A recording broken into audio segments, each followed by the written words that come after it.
এই ইবলিসের চাইতে বড় খান্নাস যখন আমাদের ভিতরে থাকে, আমরা রমজান মাস পাওয়ার পরেও মোটামুটি খেজুরের দাম বেড়ে যায়, সোনাবুটের দাম বেড়ে যায়, এরপরে চিনির দাম বেড়ে যায়, এরপরে দ্রব্যমূল্যের দাম ঊর্ধ্বগতি বেড়ে যায়, 5 টাকার জিনিস 15 টাকা হয়ে যায়। তো কেন হয়? বলতেছি ইবলিসকে বন্দী করেছে, কিন্তু নিজের নফসকে নিজে বন্দী করতে পারে নাই। আর যতক্ষণ এই নফসানিয়ত থাকবে, ততক্ষণ আপনি এই রোজার স্বাদ কখনো পাবেন।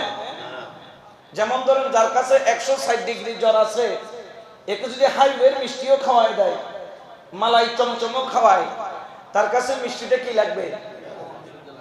তিতা লাগবে। এর মধ্যে মিষ্টির মধ্যে কি নাই?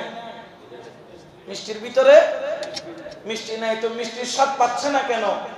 অনেকে রমজানুল মুবারকে 2-4 দিন তারাবি একদম কন্টিনিউ, 2-4 দিন নামাজ কন্টিনিউ, কিন্তু আস্তে আস্তে তারাবির মানুষ কি হইতে থাকে? জোরে বলে না, কি হইতে থাকে?